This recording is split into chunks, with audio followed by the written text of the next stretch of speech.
diversity, recognizing its importance of shaping our society and in adding richness to its existence.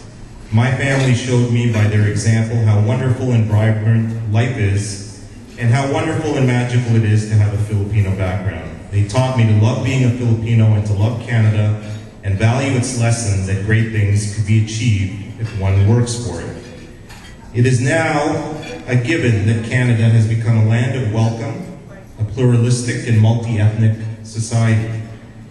The statistics speak for themselves. 1 Canadian in 5 was born in another country.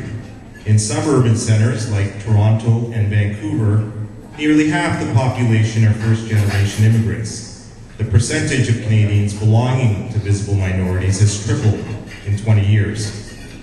I'm one of a few Filipino judges and justices of the peace in the justice system. There will be more. The qualified pool is growing. Now, I didn't come here tonight to speak about judges and legal professions. I look around the room and I see accountants, I see clerks, I see bookkeepers, I see accounting managers, controllers, and auditors all over Canada, the United States, and obviously from the Philippines. I want to say that your service to the community is so invaluable. Now, I love my accountant. I won't name him to embarrass him, but he is Filipino. He's here tonight. But I don't treasure him because of his educational background or his area of expertise in taxation or financial management and administration. I treasure him because number one, he works hard, and number two, he has what we call the common touch. All of you in the audience are leaders in your profession because of your Filipino identity. Filipinos are blessed with these two traits that give them the advantage over all others. And I want to touch upon these two characteristics in my brief remarks. Hard work. One of the most significant things that makes up the Filipino identity is hard work. Make no mistake, professional success for many of you was no easy accomplishment. But it is not only Filipinos from the generation before or who are in a profession such as law or accounting who work hard. We have other Filipinos among us who continue to work in punishing jobs. For example, live-in or live-out caregivers are the hardest working people I know.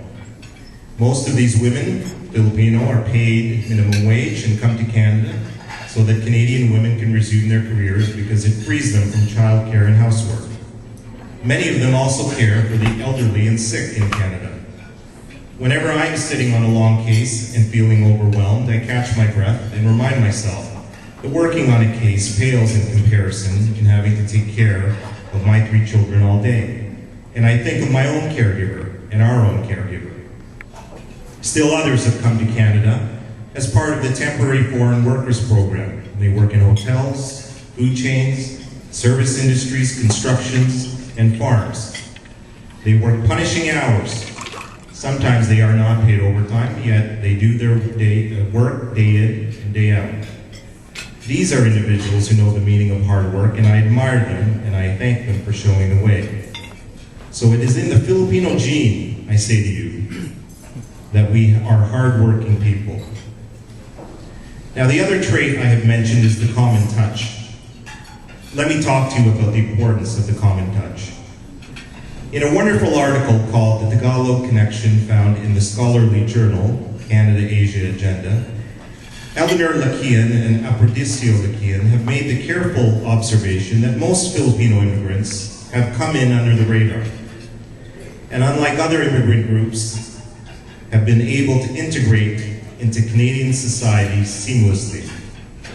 They offer a number of explanations for this perception. Number one, Filipinos have the ability to speak very good English.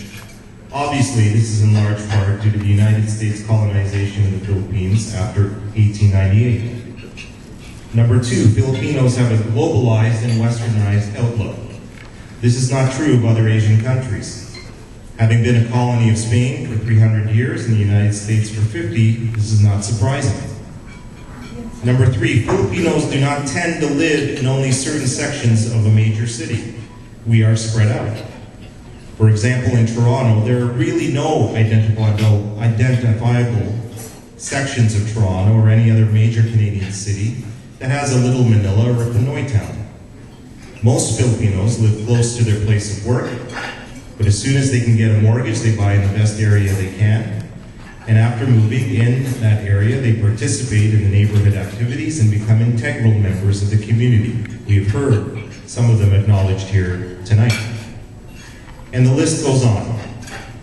However, I would suggest to you that why Filipinos have integrated seamlessly into Canadian society and have been valued in various professions is that we have the common touch.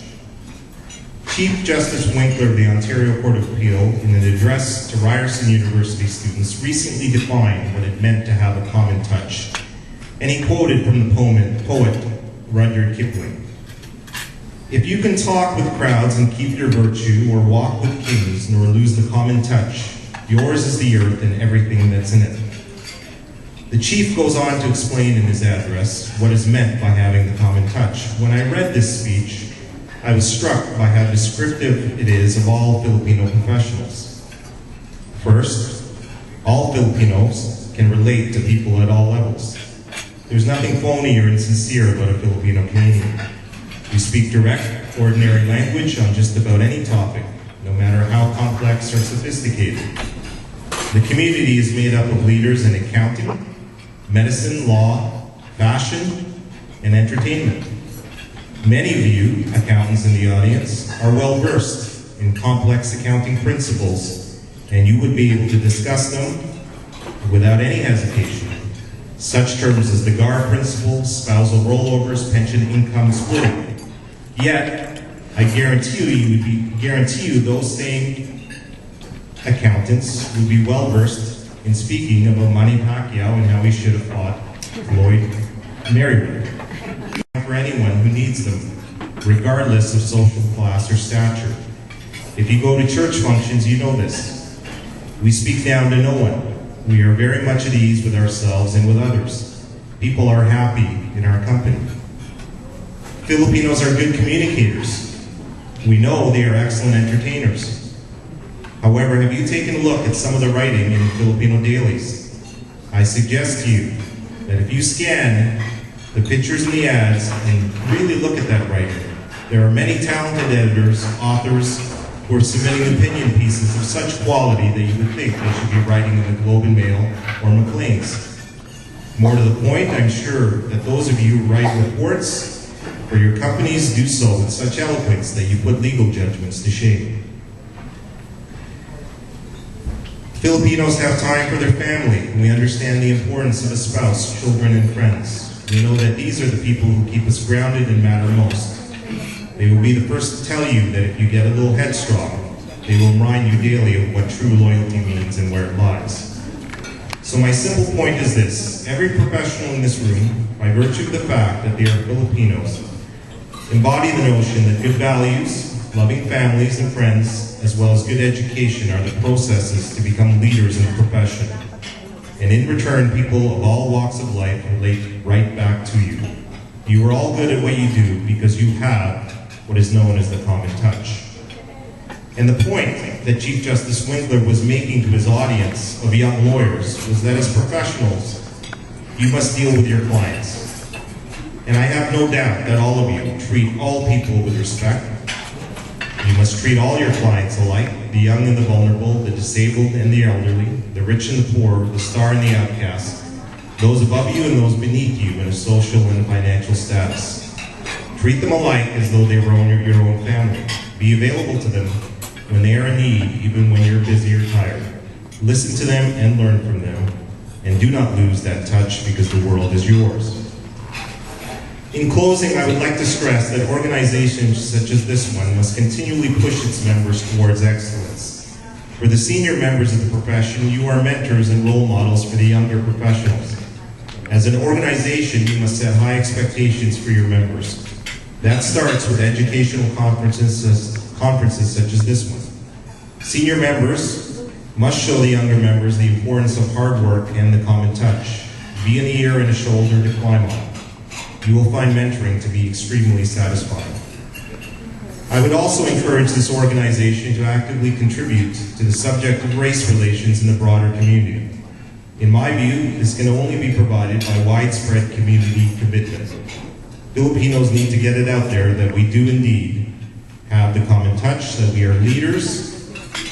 We have many role models: Winston Lim, Dr. Ray Pantican, Senator Tobias Berga Jr., Art Viola. There are many more. I would add, there are many, many more.